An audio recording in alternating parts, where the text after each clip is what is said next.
My 24 male wife 24 female told me she might cheat on me if I don't give her enough time attention once I finish nursing school and start working. She told me this after hearing from someone that nurses are frequently taken advantage of due of their long shifts and inability to spend enough time with their spouses, among other things. I'm currently enrolled in nursing school, and despite the fact that I manage my schoolwork and personal life rather well, I definitely don't spend as much time with her as I should, and I don't always feel supported by her. She despises the fact that I attend a school because it diverts my attention away from her. She expects to be the center of my attention at all times and becomes irritated when I do anything that does not involve her. She is a tough person to work with because she holds irrational beliefs, which are sadly reinforced by her parents, who do not believe she has done anything wrong in her life. She has low self-esteem and is constantly monitoring my phone, location, and other such information because of previous relationships she has had. I never look at her phone or have any suspicions that she is having an affair with someone else. She also has a short fuse and loses her cool frequently, which results in clashes and arguments with others. Things have improved significantly from where we started, most likely as a result of my tendency to be a patient person. However, this comment she made really got to me. I asked her if she was serious, and she simply replied, "Who knows? Anything can happen. That's why I always tell you to give me time and attention." Despite the fact that we've had a lot of issues in the past, I believe we've been doing better than ever as of late, which is why this comment she made truly baffled me. Was I supposed to take that as a compliment? I understand that there are many more reasons for me to leave her than there are for me to remain with her, but I truly care about her and would like to put up the effort necessary to make it work, rather than take the easy way out. Edit. I've received so many responses on my post. Thank you all for your suggestions. I'm aware of what needs to be done. I've known it for some time. I'm aware that I've endured more than anyone else would have, but it's just so difficult for me. I'm not sure what I'm frightened of. I guess my greatest concern is that I will come to regret my decision to leave her. I am terrified of missing her and wanting her back, and I am perhaps even more afraid of being by myself. Aside from that, I don't want to injure her. No matter what she's done or said to me, I would never want to hurt her or anybody else, for that matter. The only thing that is holding me back is fear. I've had to end toxic relationships in the past and move on, but it's still difficult to do so. After my brother passed away, which I took particularly hard, even though my mother was unsupportive and made some inappropriate remarks about the circumstances, I didn't want to be alone during those difficult moments. I believe his passing has had a significant impact on me, and I truly don't want to be alone anymore, but I'm at a loss for what to do. The only thing I can see that might be able to rescue this marriage is marriage counseling and individual counseling. After that, I will be able to say, I tried everything, and the situation will be officially over. It was a pleasure reading about everyone's experiences and suggestions. Believe it or not, I read through them all and gleaned something from each and every one of them. I'll take care of whatever needs to be done. Story number 2. My cheating ex, a 27-year-old man, contacted me, a 28-year-old female, while his AP is pregnant once more. Backstory: until he strayed and became pregnant with his current partner, the app, last year, which was the primary reason he confessed to cheating. We were together for 5 years, a big period of my 20s. Despite my demand that I stay, he dumped me 2 weeks later and gave his mother permission to publicly announce his pregnancy on social media. I was devastated. I'd even helped him with some expenses and a CV for the next approximately 6 months, during which we went on a trip together and kept up our strong ties. It was only when he and his mother attempted to gaslight me into believing that I was a homewrecker in order to appease the AP that I shut him off from the conversation. They began dating almost immediately after the birth of the child and eventually moved in with him and his family.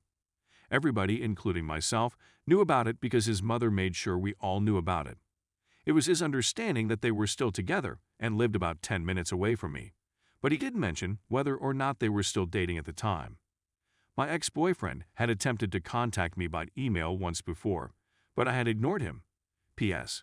At the time, I was experiencing a great deal of anguish, denial, and shock, and as a result, I made a number of stupid judgments until I cut him off.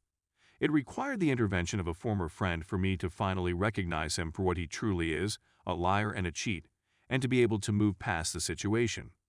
Unfortunately, he vanished just a few days before my ex-boyfriend attempted to contact me again. My ex-boyfriend sent me a text message. The SMS came from an unknown number, and I was completely unaware that it was him. He dropped a hint in a text, and it was then that I realized what he was talking about. Initially, when I inquired as to the reason for his texting me, he stated that he had no explanation. Following many days of catching up with each other and making arrangements to get together for a drink, the truth was revealed. "I'm sorry if this is toxic," he said abruptly, having forgiven himself for the vulgarity. "But I'd like you to think about it one more time," sincere offered, he said. This was only one among a slew of messages that were sent. As a substitute for answering, I either ignored them or shifted the conversation back to our meeting for a drink later that evening. I went to meet with him once before the new year in order for him to see how fantastic I look and for me to confront him about his current relationship before the new year. I went to meet with him once before the new year in order for him to see how fantastic I look and for me to confront him about his current relationship before the new year app. Despite the fact that I was aware that she was pregnant once more, I was not confident that it was his child. His mother would have already announced it from the highest summits of the Alps, and his message to me sparked my interest even more, so I decided to investigate further. We were unable to get together. When the scheduled appointment time arrived, he failed to appear and texted me hours later to postpone the meeting. I didn't pay attention to what he was saying. Then he texted to tell us that he had gone out and purchased some refreshments for us to enjoy. The only thing I wanted was a drink from my favorite place, so I told him that's all I wanted. "You've got me," he stated. The following day, he sent me a Christmas card and wished me a Merry Christmas and Happy Holidays. Everything ended when I stated the same thing as everyone else. His social media sites today revealed that he had made a promise to a friend that he would pay them a visit after insert baby name came in order to confirm that it was indeed his child. My personal opinions on the subject. Mercifully, I have no personal or professional connections to him, and I would never consider sleeping with him in the future. Fortunately, I was not pregnant or infected with a sexually transmitted disease, and I would never put myself in danger of becoming pregnant, contracting a sexually transmitted disease, or facing the shame that would result from having slept with him again. Despite the fact that I have no affection for his AP/mother, I would never treat her or their child in such a disrespectful manner. "You should treat others the way you would like to be treated," is something I passionately believe. Despite the fact that I shouldn't, I have a certain amount of sympathy for my ex-girlfriend. I'm still not convinced that he is certain that the child is his own. They are both deserving of one another's affection. He's a self-centered individual with little regard for others. The difference between his low opinion of me and his great regard for himself was that he believed he could make an offer and expect me to take it. This makes me laugh, but it also causes me to reflect on how much I have undervalued myself in the past. I've grown a lot as a person, and it feels wonderful to be free of longing for my former partner. It didn't matter how terrible things were at times. I was head over heels in love with someone for 5 years. In the 3 months following the termination of my relationship with him, I began dating and eventually fell in love with an old friend of mine. He treated me as if I were a princess, which was completely inappropriate. Unfortunately, he abandoned me before my ex-boyfriend was able to get in touch with me, but he was quite helpful, so I do not regret it. I'm only concerned with making sure that I give myself the love and care that I deserve at this point. It is necessary for me to be able to find true/healthy love one day and have a lovely family. My ex-girlfriend has been blessed and expelled from the country.